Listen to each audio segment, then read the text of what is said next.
All right, guys, welcome back to the Artist Archive podcast. Today we have two phenomenal guests, the curators of the Nine Gallery. Welcome. Thank you.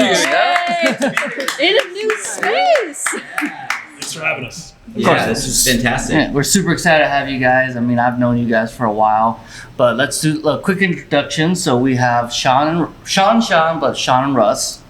Yeah, I'm Sean. I'm founder and curator, artist liaison, and mostly wisecracks, yep. but we'll save that for later.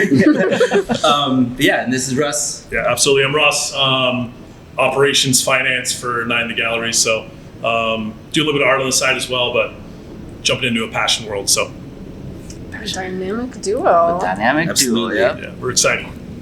How'd you guys get started with the Nine Gallery? Yeah. That's a great question. Took it over in 2018, and there's been COVID hit. Things got a little different, and since then, the gallery industry has been completely kind of uprooted, and finding some footholds in how this all comes together. And I've been kind of working really with the artist community mostly, building really great relationships with the artists, because primarily it's Arizona artists, Phoenix, Scottsdale. This is a really big, important part of what we do. And then we had an opportunity to have kind of a satellite location in Old Town Scottsdale with Corella & Company, which is a modeling school. And at that same time, Russ, we've been friends for years and years and years. He's been an artist, kind of showing me some stuff he's doing. I'm like, man, this is really good. And all of a sudden, we had this idea to kind of take it to this next place. And it just so happened we came together. All the ideas started, firing left and right, and here we are. So it was a kind of a timing thing. Like life just had to put the pieces together to make it happen. 6 months ago, I had no idea that this would be the direction we'd be taking. But being open to these moments has been the secret to keep moving forward. I think a lot of the times that if you think the difference between a plan and planning, planning is constantly, plastic and changeable. Like having a plan, I had no idea, but continually taking opportunities and taking advantage of them is, I think, that's how we got here. That's awesome.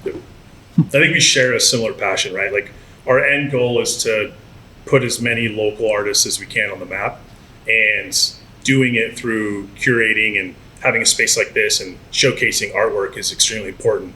As an artist, the final step is to hang a piece, right? Yeah. Once it's hung, that's that kind of aha moment for everybody. And so the more we can do that, the more we can kind of give that confidence back to the community and local, maybe entry-level artists, whether it may be, first, year doing art, they can hang a piece somewhere that gives that confidence for them to continue to thrive. So our end game is to continue to build the market, build the local community and artists. Yeah.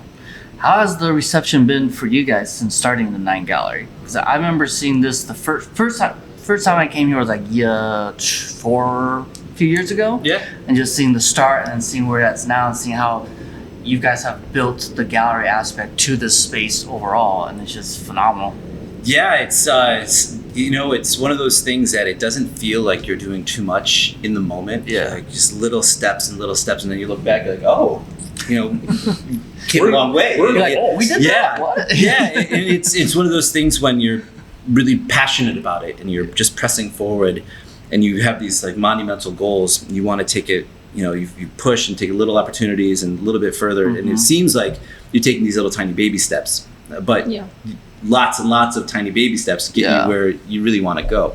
And so that's been really part of the dynamic, is keeping in mind that it's not going to be, it's not an overnight success thing. It's it's going to take a long time, like any other profession, especially in the arts, like musicians. It's funny watching Chapel Roan to asking these like new artist award, which she thought that was hilarious. She's been a musician for 15 years, and she's getting an award for an emerging artist, which.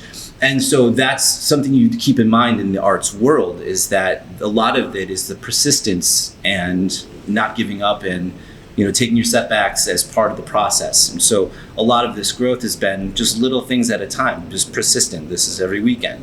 What are we doing? Who are we connecting with? How are we getting to the next step? How are we developing the website? How are we developing photo shoots? How are we developing the brand?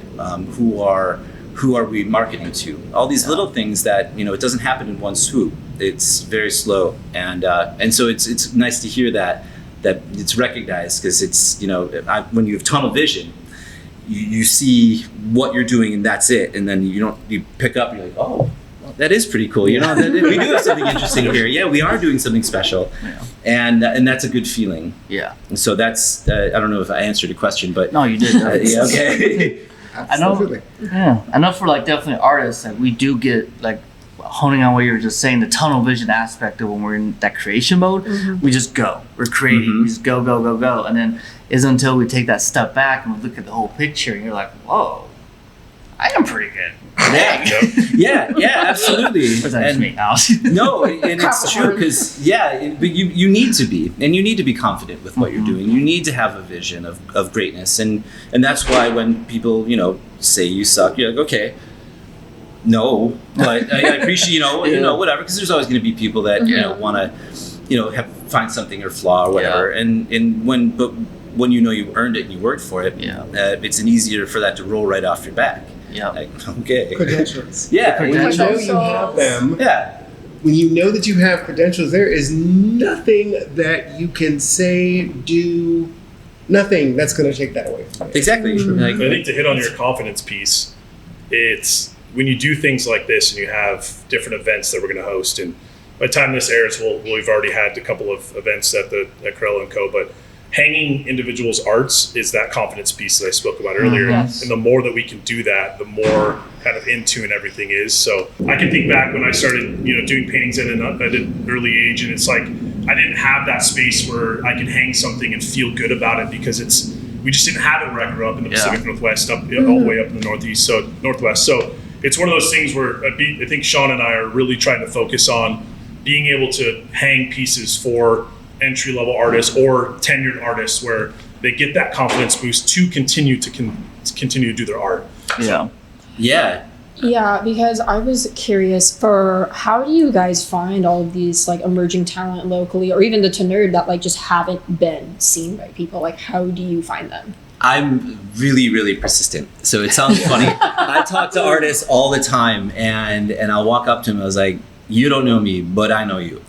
And there's certain artists that I've got. I was stalking your Instagram last night. Absolutely, and I'll be completely open about it. But I think that the connection part is really important. Once you realize that almost every artist is alone in their friends and family circle as far as being an artist. Yeah. Which is a wild thing to finally to come up with and understand. So most artists in their friends and family circle are the only artists. So they don't really have anybody directly to talk about artwork, about the things they're passionate, they care about. And it was a mind-blowing realization, realizing that the artist community is something that is really important, because being able to talk about things you're passionate about all of a sudden opens up a whole different world, and being around people like-minded that care about what you care about, and not like, oh, that's nice, I like blue. But no, talking about, exactly, talking about inspirations, talking about, and more so, those are the environments where you can bring your challenges. So every artist is going to come to a moment where there's two directions to go, perhaps, and it's going to be too much effort to go one way or the other and then go back.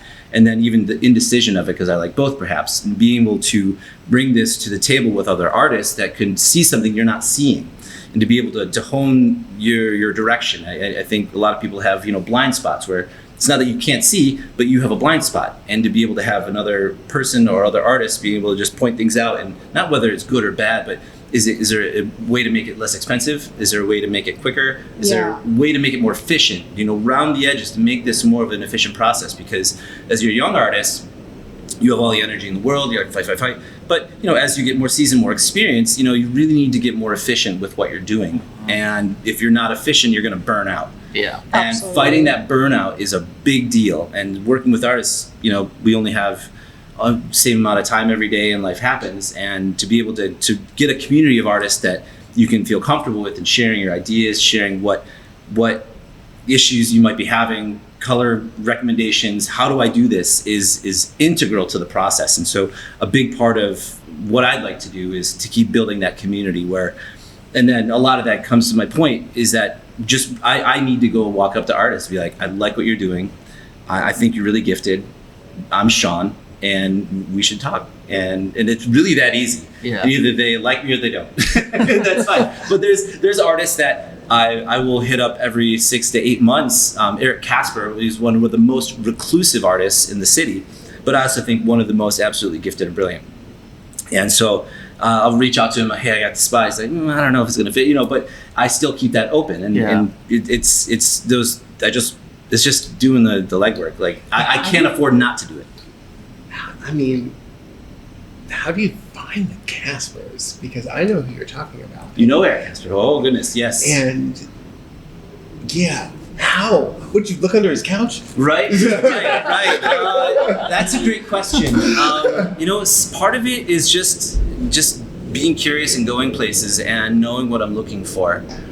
I think that's a big part of it, and because it's not usually in like a bigger event. Sometimes just going around and finding out certain. I mean, Instagram's a great tool for that discovery. So this person, who do they like? Oh, that's interesting. Who's that? And then finding out who comments or likes on their stuff. It's a great community for that reason, and a lot of it's just reaching out and seeing who's doing what their influences are, and then talking to other people who they're hanging out with.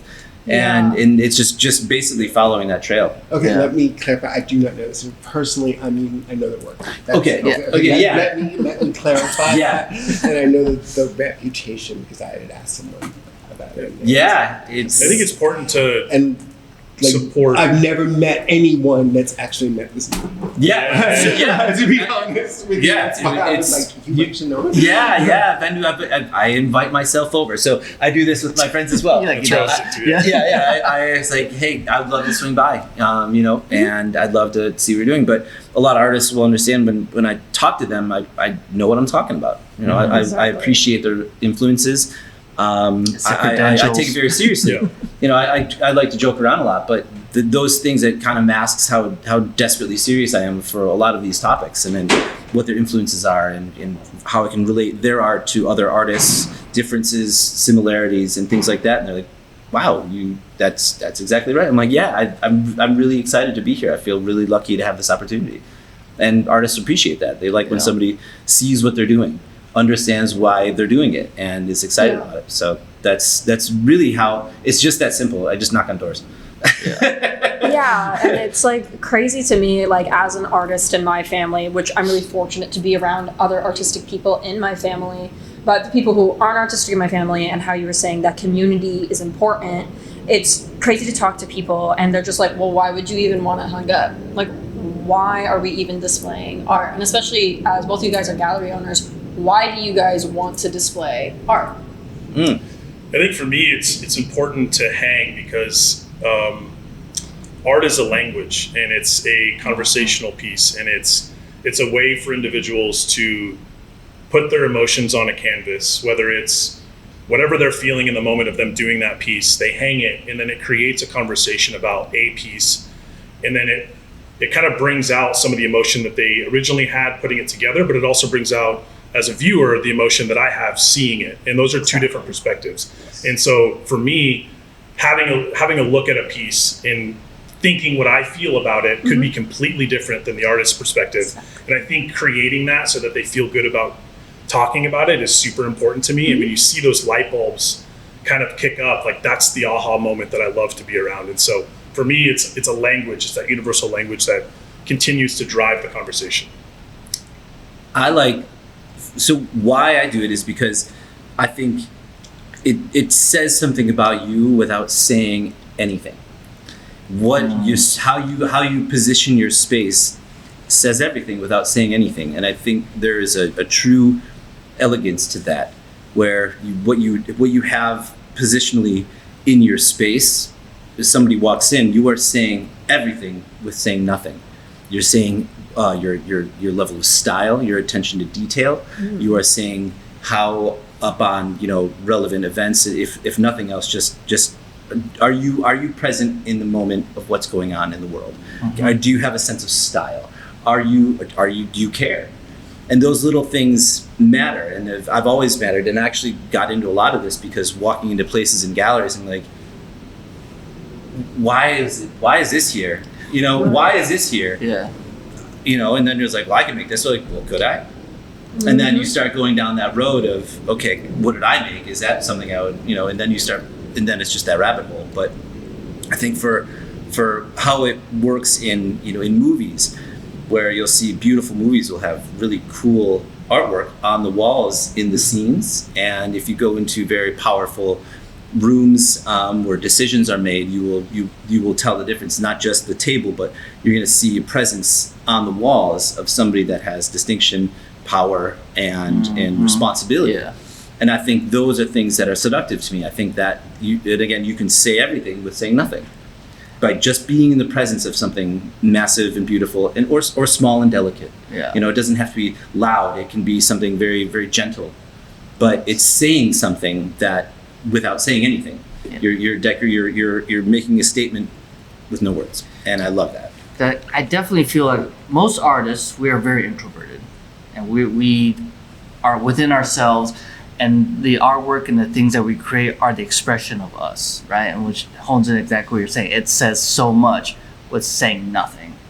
So with also that mindset, like when you guys see different artists' works, do you have a pretty good gauge of what that person is probably like, or how they think, or just within that language of like how to speak to them and talk with them before even really starting a conversation? See, that's a great question. I think the way that I look at it is no, because you don't know what's behind the canvas. You don't know what's building it. You don't know what caused that. And through kind of those discovery questions, getting to know somebody and having those deep conversations or whatever it may be, helps you identify that. Yeah. And so through just looking at an individual's art, I think it's tough to say who they truly are. You can have a rough gauge of that, Yeah. and you could probably be pointed in the right direction. But there could be whys in the road, and Yeah. through questioning and through kind of rapport building and having that moment, you start to develop those whys. And so I'd have to say my short answer is no. I don't know what somebody's like until I start talking to them. I would think art being interpretive, Yeah, that it's so subjective. I may so- see it one way and you see it completely another, and the artist is looking at both of us going, they're idiots and miss the complete. Yeah. That's not what I was thinking. Yeah. It's Right? I yeah, mean, for sure. And that happens a lot. And that's why a lot of artists are pretty hesitant to go over what they were experiencing when they were making the work, mostly because it wasn't nearly as powerful as what the audience is taking from it. You know, that's like a lot of portraits would be that way. Like Degas, like, you know, sad people at the bar. They were really challenged to paint what they saw. Yeah. But what they saw was this massive sadness, this very relatable destitution of humanity. And he just wanted to get the colors right. But what happened was that's what was communicated, and that's why everybody was like, whoa. So the artist putting into it and what we're taking away from it, it can be kind of two different things. And I think that's the fun part. We get to, because we're selfish, you know, we want to see ourselves in things. And that's why, so say you're at a family gathering and there's your family there and you get to see the picture. What do you look at first? You look at yourself. That's what we do. We're looking for ourselves in all of this stuff. There's no question about it. So that's what we do. We're like, where am I? You know, that. I made the cut. Well, yeah, exactly, that too. But that's something that we're searching for, something we can relate to in work, whether it's a picture of us or something we can relate to somehow. And so discovering the meaning in what an artist is trying to do, it's secondary to what we really want. We want to discover something we can relate to, some vibration that we can connect with. Yeah. And I think that goes to the bigger picture of, you know, why do you hang things? Because I like to find things that vibrate and people find themselves in a positive way. And like this gives me confidence. I'm so happy that this is part of my life. I see myself in it. I'm comfortable around it. This says what I want to say with no words. Yeah. That's awesome. I really Yeah. love that. it really does. I mean, you have beautiful space here. Thank you. Appreciate that. Thank you. Beautiful space. When I did not know what Night Gallery was prior to doing a bit of research, and then Jeff told me about it. I did not realize until I started researching that this is an office space. Yeah. This is a frigging office space, and I'm like, okay, I could totally work here for somebody. Yeah. Yeah. You know, I work in my 9 to 5 in a office, and when I tell you it is not anywhere near as creative, fostering thought as this space is. But Yeah, that's Galvanize. The team has been incredibly kind and generous with their space and giving me the freedom to do what we do. We take the space and really elevate it to something that you're like, this is something. It's more than the sum of its parts. The space, the architecture is brilliant, but with the artwork in it, it's a totally different experience. And that's what I'm kind of the Johnny Appleseed in that way. I'm like, look what happens.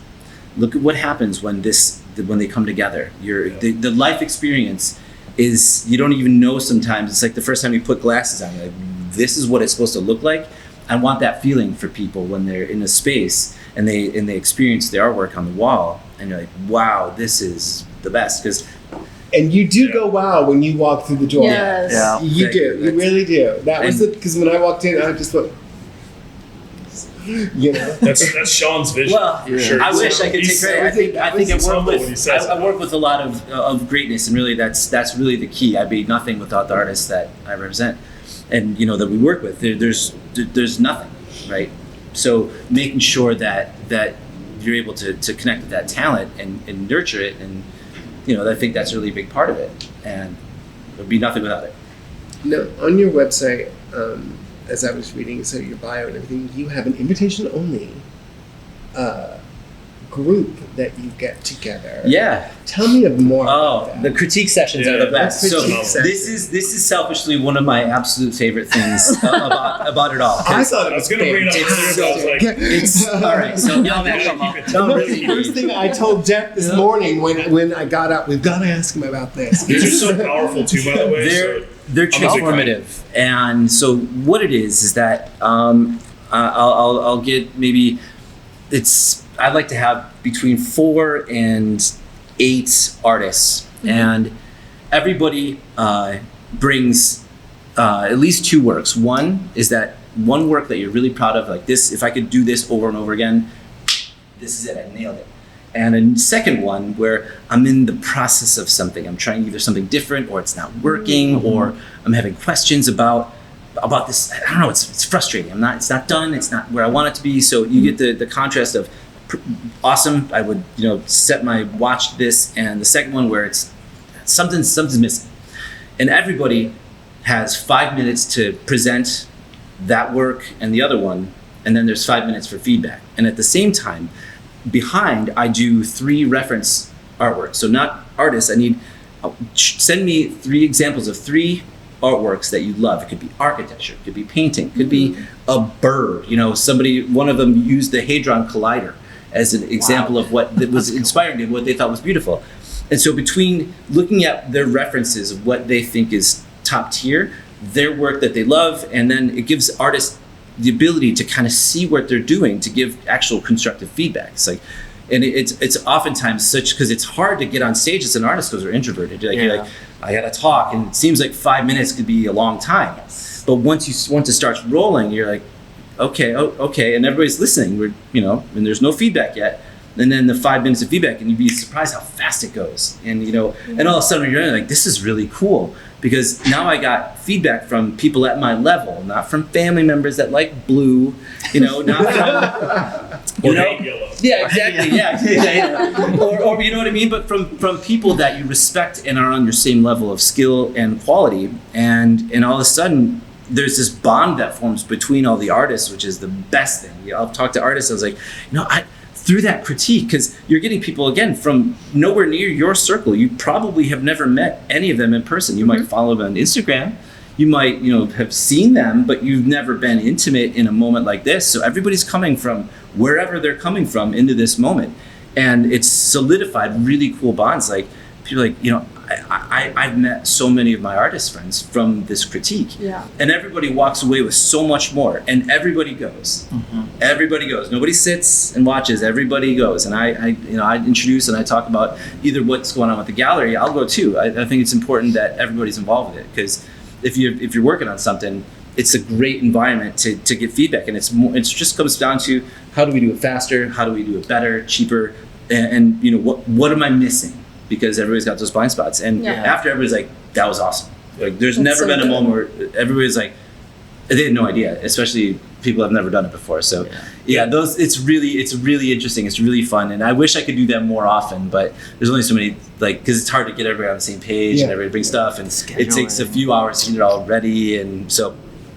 But it's worth it. It's pretty amazing. I think the good thing that's, to echo a word that I'll say a couple of times is confidence, right? And when artists practice telling us telling us exactly how they feel about the piece that they're doing and the piece that they've completed, it helps build that confidence in them to be able to go out to a show and to hang something and to feel confident about looking at their piece and being able to explain it to the family members that just like Blue, right? And some of the collectors are not going to be artists themselves. Some of them are going to be just people that want to fill space on their wall, and they need that explanation of where the piece came from or how it was developed and everything that went into it. And so when you allow them to practice and you allow these artists to get in front and to share their passion, Sean and I also look at who we invite, and it is an invite only, and we make sure that there's good energy and positive different characteristics that can come up, and different tenure and how long you've been an artist, and have you shown in 50 shows and have you shown in none,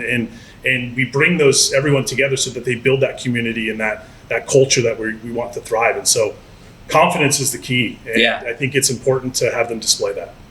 I love that, because I have an artist background, creative background, and I went to AI Art Institute of Phoenix. And one of the biggest things and challenges was learning how to give feedback and receive feedback. So well said. I've noticed a lot of artists, it's very difficult for them to receive feedback because there's a lot of personal aspects of themselves into their work. So what are some of the things that are the best approach for providing feedback or getting feedback as an artist? Such a good question. What do you guys look for? I love that one. So primarily knowing what they're trying to accomplish and keeping things like good, bad out of there, and posing it as questions. Okay, well, what was your process on this? Well, I put this later down. It's like, well, have you tried this?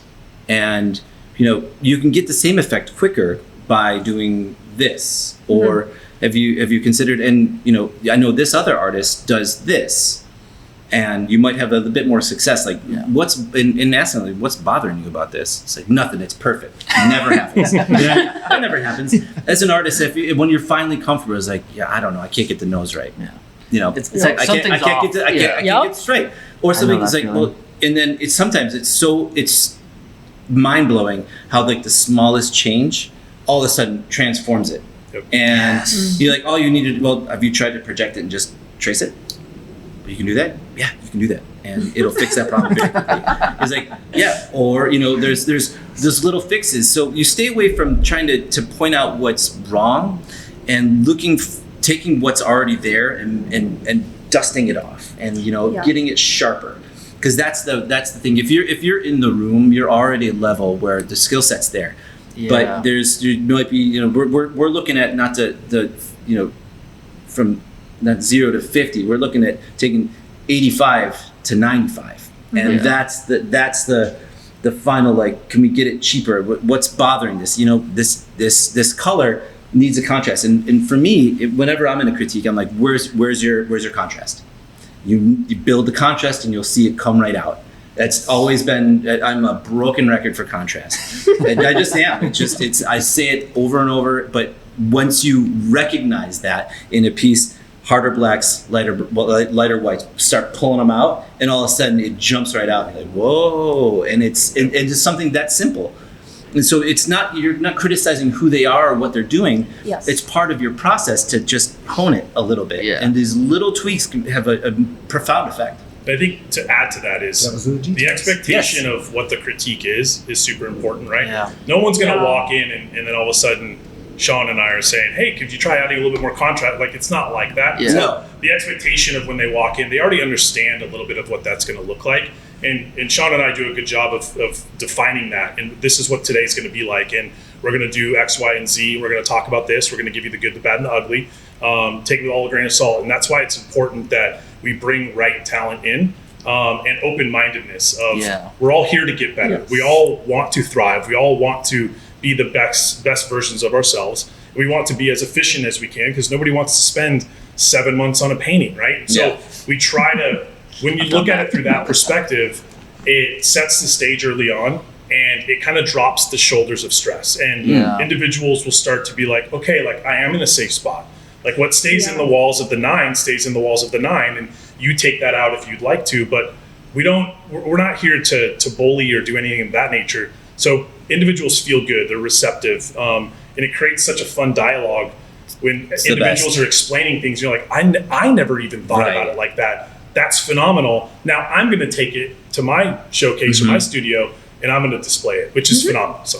And something else people sometimes worry about is that what if somebody takes my idea, takes my style? Shh, don't say that too loud. Right, exactly. Well, but here's the thing: what makes an artist isn't that, it's their decision making, and that nobody can take your decision making, and that's why artists that are free with process and how they're doing things, that they're always so much more successful. It's like, yeah, this is how I do it.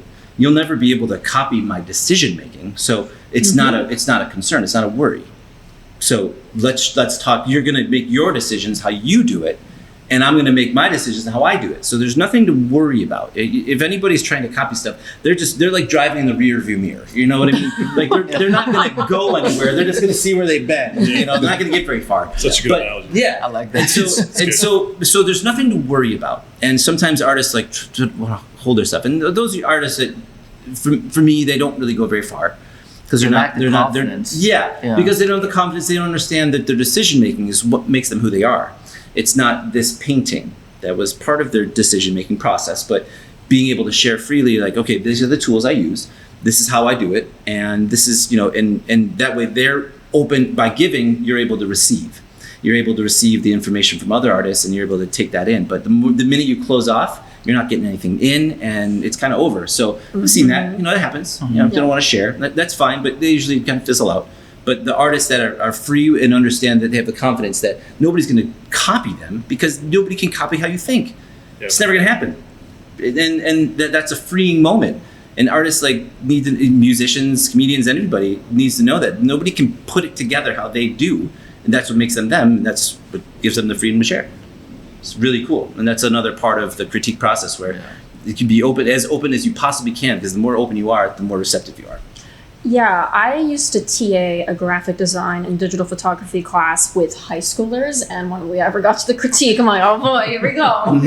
And because I'd have to tell them, I'm like, it has nothing to do with you. My goal is to make a solution more valid. That's very, very particular, which I noted that you guys use the word like not good or bad, which is really important. And the question I guess I have for you guys, especially with Instagram and all of this, and what I've noticed with kids who are younger and just have Instagram, just post and post, do you think because there's just so much of like that digital format and the art of like hanging in a gallery, what is the state of like a gallery in the face of the digital age? Just because the digital age is cheaper, right, to post on, but do you think that the importance of a gallery is still there? But it's a great question. I think the partnership with Provo is huge. I think it's the difference between seeing somebody that you'd like to kiss and then kissing them. Yeah. You see what I mean? I didn't know exactly. There is a profound difference between seeing somebody you'd like to kiss and then kissing them. And there really is a profound difference. There's a profound difference. So being in the presence of artwork is, there's nothing that you get to experience it. You get to actually touch it, or like just feel it in the presence. On the digital, that looks cool. I like it, but there's no feeling. Just next. Exactly. There's no true connection with it. And so the same. Keeping that in mind, and you can't explain it until you see it versus you're there. You're like, oh, okay. It's like live music. Yes. Yeah, I love listening to music, but when you see live music, you're like, this is so good, and it's just such a different experience, and I'm so much more fulfilled by this. So that's for me the difference. And I think the theater of art is important, where it's not just knock, knock, knock, hang, done. There needs to be something else there. I truly believe that. I think there needs to be some sort of draw event, something to keep people walk through and then leave. But there's part of that, and that's part of the gallery sort of moment. That's it's not just look at this. I think that's a little dead. But I think the digital aspect also limits the scale of pieces, right? Yeah. So when you look at like to your feeling earlier, you're like, wow, that piece is bigger than what it looked like on the wall. And so that changes your perspective a little bit of what the piece is like. If it's bigger and larger scale, you start to think of how much time went into this piece, and it starts to drive you down a different road than you can digitally on a I mean, what's the biggest you can get? Maybe a 12-inch iPad, right? And so the idea of seeing it in person is super important to knowing what went into it. And I think that's what Sean and I do, is we try to partner with different agencies or do different events that are unique and create a different experience. By the time this airs, we would have had an event that we're doing. We're bringing a DJ in. We're making the experience different and lively. And it's not your normal gallery experience, because most gallery experiences, there may be some music going on, but it's not somebody live, and it's not playing that music like we touched on. And so just creating it to be different, I think with the way that the world's going, we got to be unique. Yeah. We got to bring back the gallery experience where it's something that people can sit and be a part of and have fun with it. So, what do you think that looks like in the future? What do you think the gallery experience is going to look like, say, in 10 years? Yeah, Because it especially is going with to digital change. art, like in all of that. It's like, how do you even take the digital art into the physical realm? I think that's a really cool intersection, right? yeah. It's a great question, and I wish I had the answer for that. Completely honestly, it's one of those things that it's being patient to know what I'm looking for, what opportunities will present themselves. In that fashion, I think doing something that is engaging, memorable, and one of my favorite things is making sure that the artists are there and present, and it's in an environment where that's where art. If you're an artist, that's where you go, and you go there to be seen. You go there to see other artists, and I think that for me, if you look back in historically, Louis Castelli, the famous photograph of all the abstract expressionist artists in one spot. That for me has been a very important thing to chase, where you're like, oh my gosh, how were all of these artists in the room at once for this photograph? And those moments are something that is really powerful, because were you there when all these artists were there, when these artists, and if that's where artists like to hang out, then everybody else is going to want to see that. And so for me, that's been a big direction of mine, is that making a place where the artists feel comfortable and they want to be around other artists talking about the cool stuff that's going on, or who's debuting something or something like that. So I think for me, that's one of the biggest, easiest things to put together, is that who wants to be there? Are we seeing, Eric Casper somehow maybe magically comes out from under his rock and then is able to be there, and I think that's a bit of a celebrity moment, or Lady Egg, or whoever else you want to see that doesn't really make a lot of public appearances, but all of a sudden they're there and they're like, this is something now we're around something very cool, and maybe hearing them talk. Or I always like to explain, like during like an opening, to do a quick tour about here's why this is important to me. And here's why I love this work. And so I'm able to talk a little bit about what I'm passionate about, why this is here, what this is saying, to give a little bit more, it's like a wine tasting. If you're ever like, okay, wine, great. But you're like, no, let's compare this one and this one. And then all of a sudden you understand a lot more of what you're experiencing just by that. You're right. That's interesting. I went right past that. But when you take a second, have a comparison, you get to see it or taste it, it's a fulfilling experience.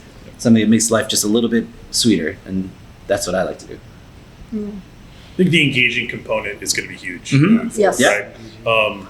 Some galleries that, I just spent a lot of time in Spain and went and saw a lot of galleries over there, and it's, you walk through and you immerse yourself in how you want to immerse it. There's no engaging aspect of that, which is great. Some of those artists over there are, hundreds of years old, and so it's a different experience, right? So Yes. in our world, and kind of bringing some things in from the digital aspect, I think it has to be interactive, and I think there has to be some, sort of fun. We've played around with, put a piggy bank up underneath the artist and then give everybody a coin when they come in. And if they like the piece, they drop a coin in that piggy bank. And then at the end of it, maybe we just take the piggy bank, whoever's got the most coins, we give them $500 to say, hey, go take this and go buy some more. Just something interactive. And that's kind of more an impromptu decision. But we got to do some things that interact and have fun for all members. Right. So it's not that serious. Yeah. Just have some fun with it. It's not. They're pretty pictures, This is what we're doing. And some people like to take that direction with art. That's fine.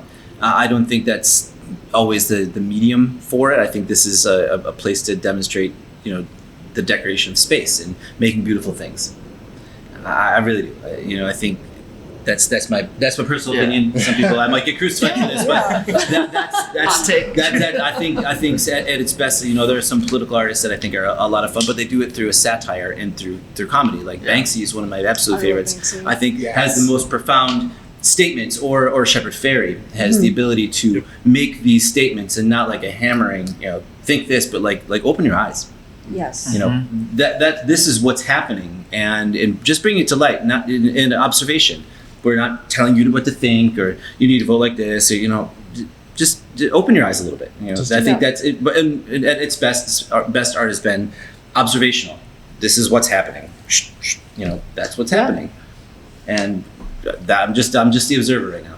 Capturing the presence of that, and then the art itself having a presence. It's so interesting. Yeah. Yes, and I think that does the work for you, and you can interpret it however the hell you want.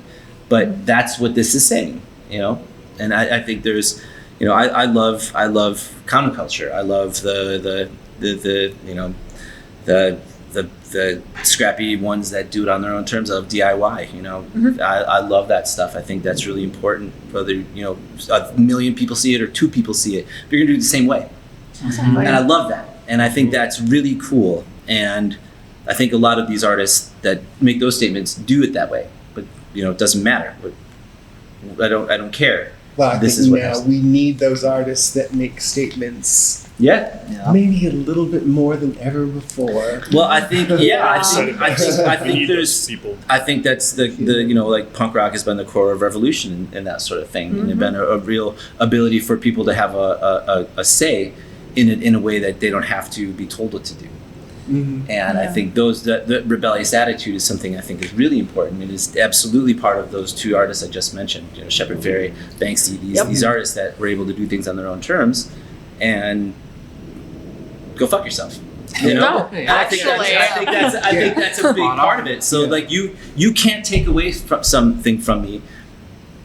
And everybody's so scared of getting you're gonna take it away from me. Well, you can take nothing, and that is the foundation that I love. I don't have to kiss anybody's ass.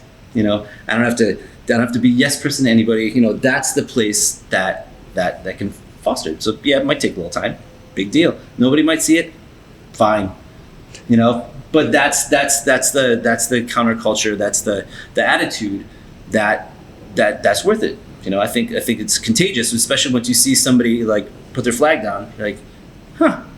I could do that, and then that's what starts it. Yeah. Not telling you what to do, but no, I'm putting my flag. I'm peeing on my bush. Exactly. Exactly. I'm gonna do it how I want to do it, and you can't take anything away from me. When you have nothing to lose, you have nothing to fear. Do you think? Do you feel like art can be very contagious in that sense? Absolutely. I like what he said. If you have nothing to lose, you have nothing to fear. That's it, right? And that's a really important thing. And people try to manipulate you like that, but you have nothing to lose, you have nothing to fear, and that's really that's true freedom. But to your point, is art contagious, right? Yeah. Too much sometimes, right? In a good way, in a positive way, because once you surround yourself with, the individuals that do the things that you like to do, you start to thrive in an entirely different world. And that becomes kind of that feeling that it's hard to let go of that. And that's what we try to capture. That's what we try to bring in with the critiques is you're coming around some people that are all like-minded. And you brought up a great point earlier about being kind of the black sheep in your family of being the only artist, right?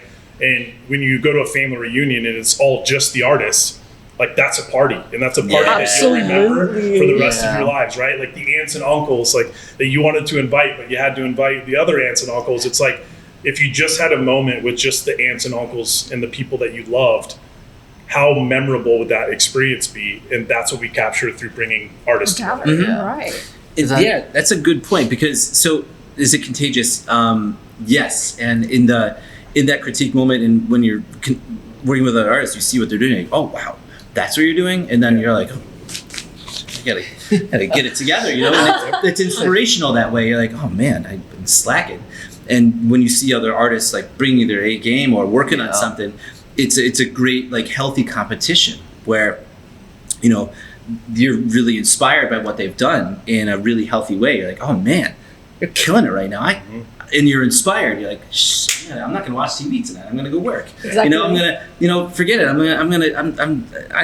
Now I'm inspired. And Super Bowl's on, but I think right? Exactly. Yeah. You know, and it helps you, like, if you hear that bell ring, that's motivational, and you start to get there. And it's a great feeling. If you've ever been motivated like that, you're like, whoa, that's so cool. That's worth chasing. And for that is a very contagious moment. I remember we actually had a previous conversation where we were talking about how when you get artists and creatives together and just let them talk and just start connecting, the interaction is so much different than when they're with the person who just likes blue. Absolutely. Yeah. It's a whole different personality comes out. You're like it's an energy that is impossible to put your finger on, and you can't define it. It's just that second, third gear of really like squeezing the juice out of life. You're like, this is why I'm here, you know. And but isn't that what we're here for? Is to feel. That's That's absolutely my right. thing. Is that like when creatives are allowed to fully be themselves and express everything they're doing, rather than like, it's blue, congratulations, like, wow, I didn't know. That's when we see the most of people, and whether it's through their piece or just interacting with it, that's it. And that's why we even have all those galleries, right?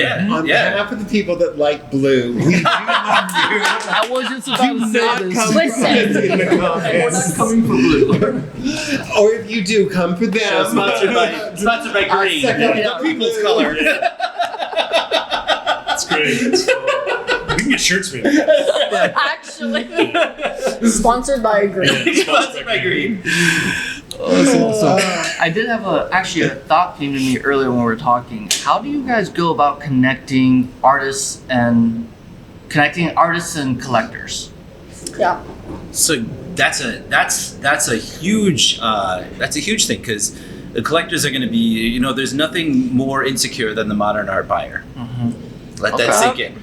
So a lot of it has to do with gallery reputation, because people don't always trust their instincts as far as what they like. They're like, I like this, but is it good? I don't know. What are my friends going to think? I don't know. I better not. You know, they need that security of what they're doing is in line with their taste, that it's going to be a long-term investment, and for me, that's a big hurdle. And so you have to figure out a way to connect with people, to let them know and give them the confidence and security that what they're doing is in line with their taste. It's in line with, you know, their budget and what they're trying to accomplish and why they're doing it. And that's relationships. And as far as getting artists with collectors, a lot of artists will have word of mouth between their collectors, you know, and that's pretty successful. But that's really figuring out how to communicate worth and value to somebody that perhaps might be interested but isn't quite ready to commit to something in the primary market. In primary art market, I mean buying it from a gallery or the artist, not buying it after it's been bought for a first time. So that's going to be the secondary market. So first market is that this artist debuted and buying it for the first time out of a gallery. That's the primary market. So it's because it's easy to buy something after it's already been established. Good. Yeah. You already know that's good. Yeah. That's fine. That's an easy purchase. But understood, you know, trusting your taste. You know, why is it worth this much? Is it too cheap? Is it too expensive? You know, all those questions, and answering those subtly and quietly beforehand, I think, is really important. And that's why reputation matters. That's why consistency matters. All those things, those little things that you know, it's hard to measure. I think the only thing I would add to it is that's why the gallery is so important. because that feeling that you get when you see a piece, you can look at it and feel a certain way that nobody else does, and you can either hold your emotions inside and then look at that piece and continue to kind of have that feeling the more you look at it, or you could try to buy it digitally and you take a risk of, do you still have that same feeling? And so kind of back to the point of, our gallery is important, and do you see them moving forward? That's why it's so vital to have them, because as a collector, you can see something online and you can feel a certain way by an artist, but for the first time, it's always that first impression that is important. And seeing a piece for the first time gives you that. You can buy it from there moving forward digitally, because you've already got that feeling from that artist. But once you got to see it, and you got to be able to be involved with it. You got to be able to hear the DJ in the back or whatever's going on in the venue, and just immerse yourself in the moment. Look at the piece, and if that piece hits you and strikes a chord that nothing else has, then it's worth investing in, or potentially investing in. But it's important to be involved with those galleries, and I think that's why we're so passionate about it. It's bringing everybody together. It's like trying on clothes before you buy them. Yeah.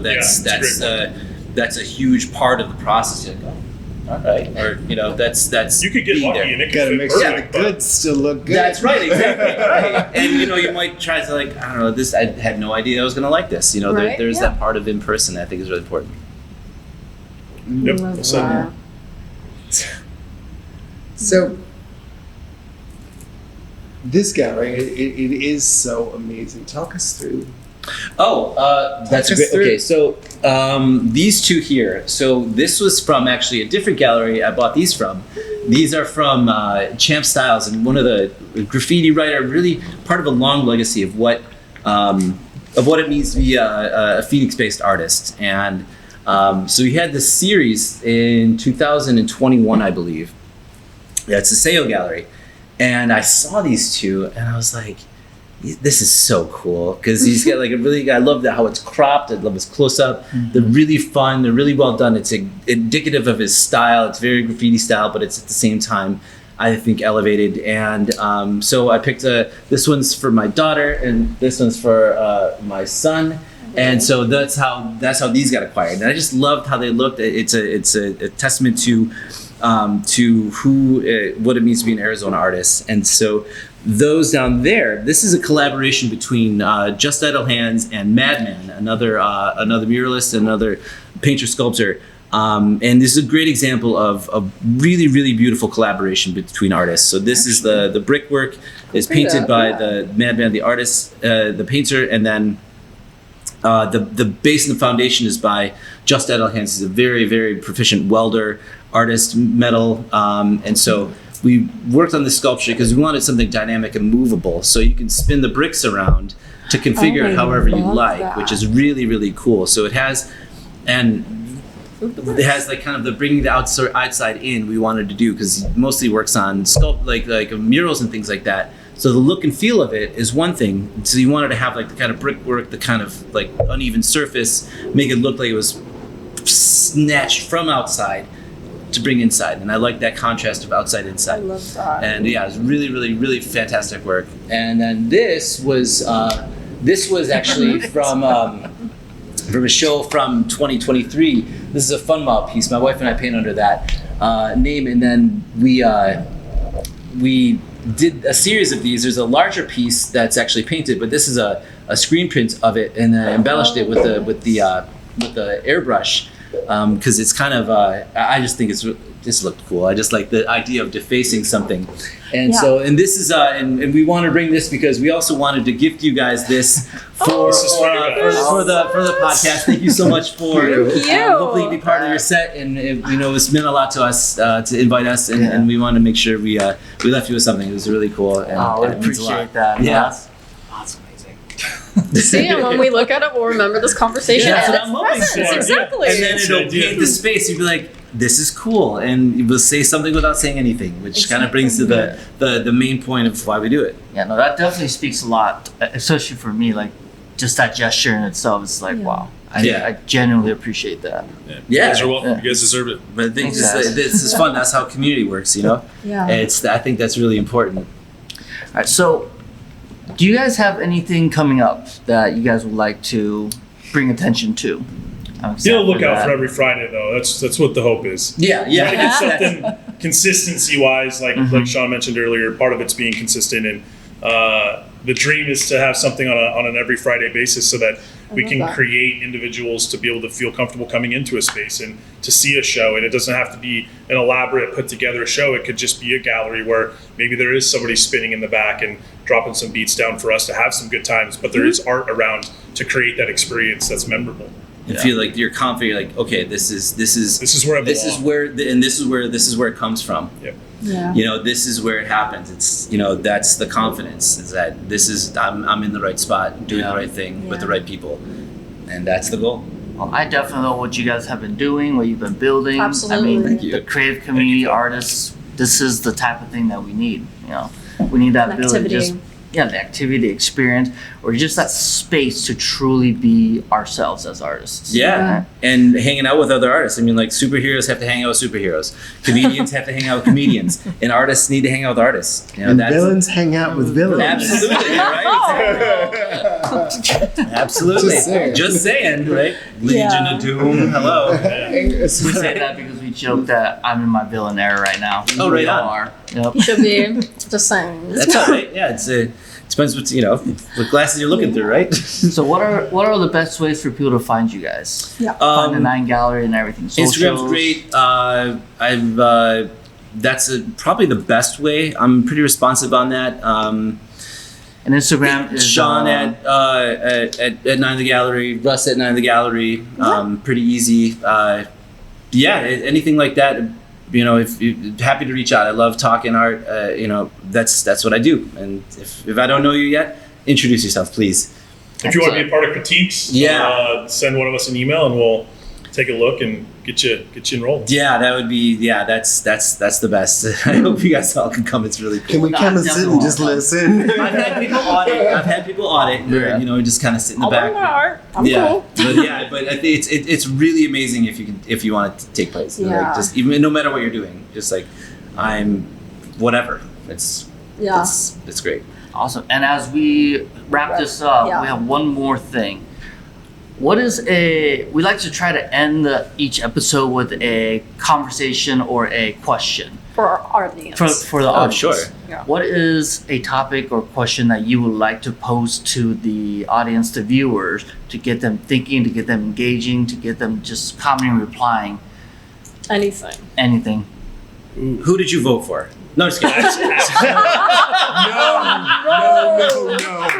No. Controversies right So, here. I like to say the absolute wrong thing sometimes, because usually that's like at the biggest comedic effect. Right. I think. I knew that. Right when you said that, I saw that coming down. And I'm like, oh man, gagoosh, over the fence. See, that's a great question. It's something that to engage. I think finding out what holds people back. You know, that's what holds you back from you know, reaching out to somebody, or what holds you back from submitting something, or what holds you back from giving it a shot. I think that's a good thing to consider, because some people don't even look in the mirror about that. It's like, what is actually holding me back? Do I not think I'm good enough? Am I comparing myself to everybody else? You know, what is holding you back? And I think that's a great question to answer. And you know, for me, sometimes it's I'm not prioritizing my day correctly. You know, I have all these other things I'm doing, but you know, if it's important, you'll make time. Yeah. You know, what's holding you back?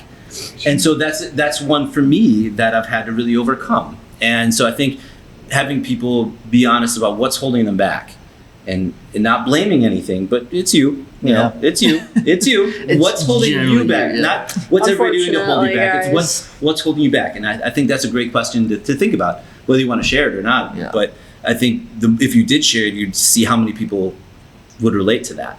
And I think being the first one, that's why I always, like, these things I try to do myself first. Like, this is what I struggle with. And once people are like, oh, okay, you know, I'm not the only one.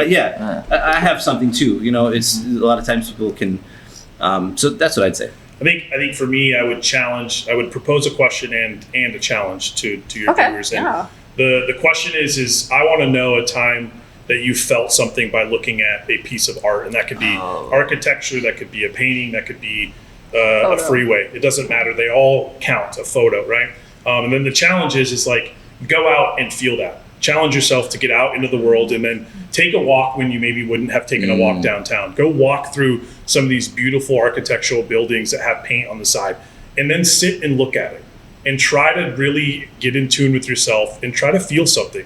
If you feel something, bring it in. Like, tell us what you felt, right? Like, I felt saddened by it. That's okay. These are all healthy feelings. And so I would challenge the viewership, for you all, for everybody behind the cameras, to get out and take a walk and try to feel something. And then document that. Bring it to us, because I'd love to know, right? Selfishly, that's a great I'm one. like, I In love the these comments. feelings, right? In the comments. Tag But the also, 9 yard. get out, enjoy it, and experience it, Yeah. because that's what life's about. Man, that's so true. That's solid. You don't get anything new on the couch. I mean, I love the couch. Right. Yeah, it's you don't discover too much there. But Yeah. thank you guys so much for being guests and hosting Yeah, us today. yeah, Thanks it's so amazing. much. Thank you guys. It's like Yeah. the full rock stars here. It's Thank great. Yeah, thanks for the opportunity. It's great to talk. All right, guys. Thank you for watching, and join us for the next episode. Stay tuned. See you soon. Bye. Now, do we just sit here? Or what? That was awesome.